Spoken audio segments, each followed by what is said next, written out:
미 북부 지역에선 눈폭풍과 혹한, 수도권과 남부 지역에선 때이른 폭염이 찾아오는 등 이상기후에 대한 공포와 우려가 확산되고 있습니다.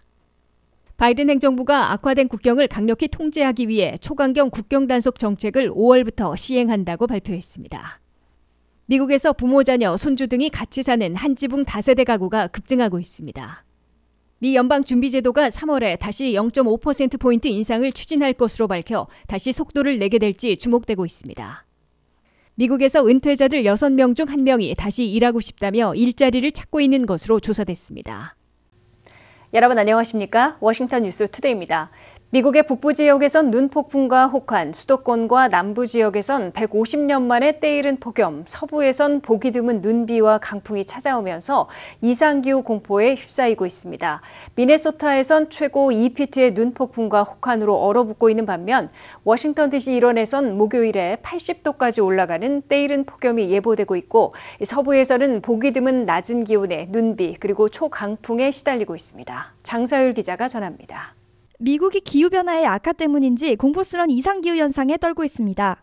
화요일부터 금요일 사이의 미 전역에서는 눈폭풍과 혹한, 때이른 폭염, 눈비와 결빙, 초강풍 등 이상기후가 몰아치고 있습니다. 중서부 북쪽인 미네소타 미네아폴리스에는 사나흘 만에 최대 2피트의 엄청난 폭설이 퍼붓고 강풍까지 불어 새해 벽두에 강타했던 눈폭풍이 다시 몰아치고 있습니다. 미네소타 중동부와 위스콘신 중서부에서는 화요일부터 7인치의 눈이 퍼붓기 시작해 수요일과 목요일 10 내지 20인치의 폭설이 더 내려 최대 2피트의 엄청난 눈폭탄이 투하될 것으로 우려되고 있습니다. 그 주변 지역은 물론 기록적인 눈폭풍에 강타당했던 뉴욕주 버팔로에서도 이번 주 다시 최대 1피트의 폭설이 예보되고 있습니다. 이들 지역에선 화씨로 마이너스 20도 내지 30도, 섭씨로 영하 28도 내지 32도까지 떨어지는 혹한을 겪고 있습니다. 노스다코타 지역에서는 시속 35 내지 50마일의 강풍까지 몰아쳐 체감온도가 화씨 마이너스 50도, 섭씨로는 영하 45도의 혹한에 시달리고 있습니다. 눈폭풍과 혹한이 몰아친 지역에선 22일 오전에만 항공편이 2,000편이나 결항됐고 이곳으로의 여행길이 막히고 있습니다.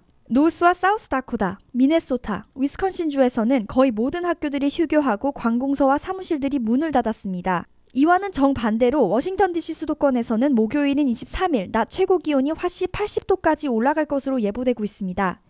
이는 2월 낮 최고 기온으로는 1874년 78도를 기록한 이래 149년 만에 기록을 갈아치운 것입니다. 워싱턴 수도권 지역에서 남쪽으로 뉴올리언스, 플로리다 등에 이르는 남부 지역이 모두 때이른 폭염을 겪을 것으로 주의보가 발령돼 있습니다. 서부에서도 이상기후를 보이고 있습니다. 로스앤젤레스를 포함한 캘리포니아 거의 전 지역에서 보기 드문 눈과 비가 섞여 내리는 날씨를 보게 되고 1000피트 높이의 산간 지역에선 폭설과 시속 70마일의 눈폭풍이 강타할 것으로 경고되고 있습니다. 애리조나에서 뉴멕시코에 이르는 40번 고속도로의 200마일 구간에선 시속 80마일의 초강풍이 몰아쳐 도로 운행이 중단되기도 했습니다. 계속해서 나타나고 있는 이상기후에 대한 조치가 필요해 보입니다. WKTV 뉴스 장서율입니다. 바이든 행정부가 악화된 국경을 강력히 통제하기 위해 전임 행정부 못지않은 초강경 국경 단속 정책을 5월부터 시행한다고 발표했습니다. 이는 불법 입국한 이민자들은 미국 내에서 난민 망명을 신청할 자격을 불허하는 것으로 트럼프 전임 행정부 못지않은 강경 조치로 꼽히고 있습니다. 통제불능에 빠지고 있다는 미국, 멕시코 남부 국경을 통제하기 위해 바이든 행정부가 이례적으로 강한 국경 단속 정책을 들고 나왔습니다. 바이든 행정부는 앞으로 미국에 불법 입국한 것으로 드러난 이민자들은 미국 내에서 난민 망명을 신청할 자격을 불허할 것이라고 밝혔습니다. 이와 함께 불법 입국한 것으로 드러난 이민자들은 누구나 미국에서 신속 추방할 것으로 예고했습니다. 현재는 멕시코 국경을 넘어 일단 미국에 들어오면 미국 정부가 마련한 보호시설이나 미국 내 친인척들의 도움을 받아 미국 안에서 난민 망명을 신청해 수년을 기다리고 심지어는 취업과 교육 기회까지 부여받고 있습니다. 이 때문에 미국에 일단 들어오기만 하면 행운을 잡을 수 있을 것으로 믿는 이민 행렬들이 바이든 행정부 출범 이래 기록적으로 급증해 왔습니다.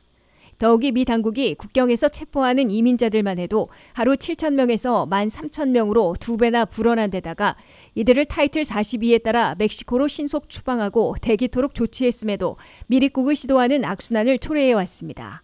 미국은 팬데믹으로 부과했던 타이틀 42에 따라 공중보건을 이유로 이민 행렬의 미국 입국을 막고 멕시코로 신속 추방한 다음 난민 망명 신청과 수속도 멕시코에서 기다리며 진행하도록 조치해왔습니다. 바이든 행정부는 이러한 타이틀 42가 5월 11일 종료되기 때문에 대안을 마련해 왔는데 예상을 깨고 트럼프 전임 행정부 못지않은 강력한 국경 통제 정책을 공표한 것입니다. 미국 멕시코 국경에서 체포된 이민자들은 지난 12월에 21만 6천여 명으로 전달보다 11% 더 늘어난 것이자 바이든 행정부 출범 이래 최고치를 기록한 것입니다. 최근에는 멕시코와 북중미 출신들이 감소하고 있는 반면 공산권인 쿠바와 니카라과 출신들이 급증해 해법을 찾지 못하고 있습니다. 이로써 2023년 회계연도가 시작된 지난해 10월부터 12월까지 단 석 달 만에 국경 체포자는 86만 4천 명으로 불어났습니다. 이 때문에 국경 통제 문제는 연방 하원을 장악한 공화당의 우선 과제에 올랐고 바이든 대통령도 재선 도전을 위해선 반드시 해결책을 찾아야 하는 상황입니다. 미국에서 부모, 자녀, 손주 등이 같이 사는 한 지붕 다세대 가구가 급증하고 있습니다. 25세에서 34세 사이의 젊은 층은 25%나 부모들과 같이 살고 있고 부모들도 고령이 되기 전에 자녀의 가정과 합치는 경우들이 9%나 되는 것으로 나타났습니다. 안혜린 기자의 보도입니다. 미국의 전형적인 가족 주거 형태가 크게 변하고 있습니다. 핵가족이 대세를 이루다가 부모와 성인 자녀, 손주까지 한 집에 사는 한 지붕 다세대 가구들이 급증하고 있다고 월스트리트저널이 22일 보도했습니다. 퓨 리서치 센터가 연방 인구 센서스 통계 등을 분석한 결과 성인 자녀들이 부모들과 함께 살거나 부모들이 고령이 아닌데도 성인 자녀와 합치는 경우들이 크게 늘고 있습니다. 부모들과 성인 자녀, 손주 등이 함께 살고 있는 한 지붕 다세대 가족 인구는 현재 5,970만 명으로 전체 인구에서 18%를 차지하고 있습니다. 이는 팬데믹 직전인 2019년의 5,840만 명에 비해 130만 명, 2.2% 늘어난 겁니다. 특히 1970년대의 1,450만 명보다는 무려 4배나 급증했습니다. 한 지붕 다세대 가구가 전체 인구에서 차지하는 비율은 1971년 7%에서 2021년에는 18%로 2배 넘게 늘어났습니다. 더욱이 25세에서 34세 사이의 성인 자녀들은 4명 중에 1명인 25%나 부모들과 함께 살고 있는 것으로 조사됐습니다. 이들 젊은 층 성인 자녀들이 한 지붕 다세대 가구의 가장으로 있는 비율이 9%에 달해 부모들이 성인 자녀 집으로 들어가는 경우들도 증가하고 있음을 보여주고 있습니다.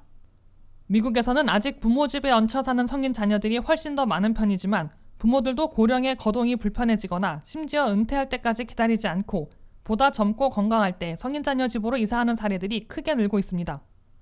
한 지붕 다세대 가구에 살고 있는 비율은 25세에서 29세 사이가 31%로 가장 높았고 30세에서 34세 사이는 19%, 35세에서 39세 사이는 15%로 가장 낮았습니다.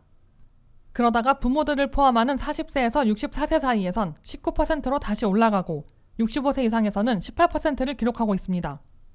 독립거주 성향이 강한 백인들의 비율이 13%로 가장 낮고 흑인과 히스패닉은 26%로 공동 1위였으며 아시아계는 24%를 차지했습니다. 전미부동산인협회에 따르면 구입한 주택들 가운데 한 지붕 다세대 가구로 세팅한 곳이 2021년 11%에서 2022년 14%로 늘어 부모와 성인 자녀, 손주들이 한 집에 사는 스타일이 매년 늘어나고 있는 것으로 해석되고 있습니다. WKTV 뉴스 안혜련입니다. 미국의 연방준비제도 안에서 강경 매파들로 꼽히는 인사들이 3월에 0.5%포인트 금리 인상을 추진할 것으로 밝혀 다시 속도를 내게 될지 주목되고 있습니다. 연준 내 강경 매파들로 꼽히고 있는 로레타 메스터 클리블랜드 연방은행장에 이어 제임스 블러드 세인트루이스 연방은행장이 0.5%포인트 인상을 강조했습니다. 보도에 한면택 기자입니다. 올해 첫 번째 회의인 2월 1일 기준금리를 0.25포인트 올렸던 미국의 연방준비제도가 3월에는 다시 0.5포인트 인상으로 속도를 낼 조짐을 보이고 있습니다. 연방준비제도 안에서 강경 매파들로 꼽히는 연방은행장들이 따라 3월 회의에서는 기준금리를 0.5포인트 인상하는 속도를 다시 내야 한다고 강조하고 나섰습니다. 제임스 블러드 세인트루이스 연방은행장은 CNBC와의 인터뷰에서 보다 공격적인 금리 인상이 연준의 물가 잡기에 더 기회를 주게 될 것이라고 밝혔습니다. 블러드 연방은행장은 자신은 0.5포인트 인상을 선호하고 있다고 공개해 3월 21일과 22일 열리는 FOMC 공개시장위원회 회의에서 0.25가 아닌 0.5% 인상으로 다시 속도를 내자는 입장을 취할 것임을 분명히 했습니다. 블러드 연방은행장은 이와 함께 올여름 기준금리 수준이 현재까지 예고인 5.1%보다 높은 5.375%가 될 것으로 올려잡았습니다. 이 앞서 지난주에는 강경 매파로 분류되는 로레타 메스터 클리블랜드 연방은행장도 0.5포인트 인상이 바람직하다는 입장을 밝혔습니다. 로레타 메스터 연방은행장은 나는 2월 회의에서도 0.25포인트가 아닌 0.5포인트 인상을 주장했다고 공개하고 3월 회의에서도 0.5포인트 인상을 밀어붙일 것임을 예고했습니다. 강경 매파들의 입김이 다시 강해지면서 3월 22일에는 물론 5월 4일에도 연속으로 0.5포인트씩 기준금리를 올릴 가능성이 높아지고 있는 것으로 보입니다. 0.5포인트 인상으로 다시 속도를 내야 한다는 강경 매파들의 입장이 힘을 얻게 되는 것은 올 1월에 고용열풍과 소매 판매 급반 등 물가 진정 둔화 등 3대 경기 지표들이 모두를 놀라게 만들었기 때문으로 풀이됩니다. 54년 만에 최저치인 3.4%의 실업률과 전달보다 2배, 전문가 예측에 3배나 되는 51만 7천 개 일자리 증가시킨 고용열풍을 일으킨 데 이어 1월 소매 판매가 지난 연말 2달 연속 마이너스 1%에서 1월에 플러스 3%로 급반등했기 때문으로 해석됩니다. 반면 1월 CPI 소비자 물가는 6.4%로 연간으로는 고작 0.1포인트 낮추는 데 그쳤고 월간으로는 0.5%나 올라 연준의 의도와는 다르게 진행됐습니다.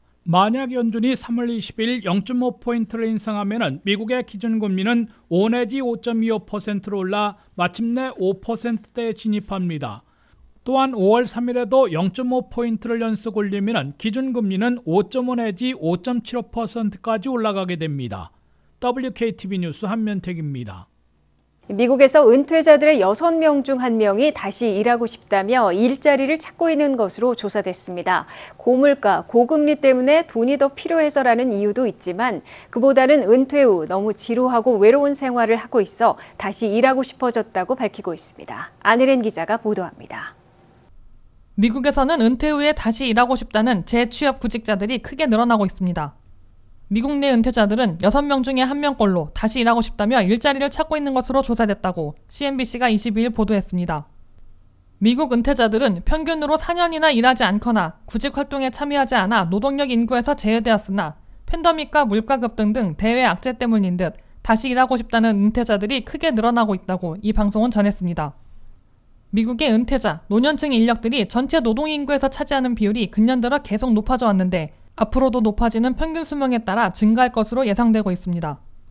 연방노동통계국에 따르면 은퇴 연령이 지난 65세에서 74세 사이의 시니어들이 일하고 있는 노동 참여율은 현재 25.8%나 됩니다. 여기에 은퇴자 6명 중에 1명이 일터 복귀를 바라고 있어 시니어 은퇴자들의 재취업이 계속 급증할 것으로 예고되고 있습니다. 65세 이상의 노동 참여율은 25.8%에서 2031년에는 30.7%로 더 올라갈 것으로 CNBC는 전했습니다. 심지어 75세 이상의 노동 참여율은 8.6%였는데 10년 후인 2031년에는 11.1%로 더 올라갈 것으로 예상되고 있습니다.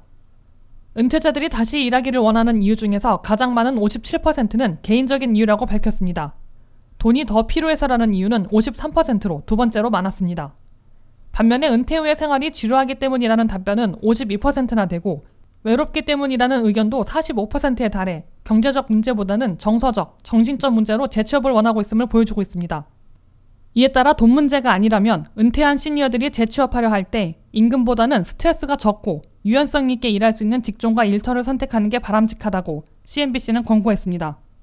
WKTV 뉴스 안혜린입니다. 이상으로 워싱턴 뉴스투데이를 마치겠습니다. 시청해주신 여러분 고맙습니다.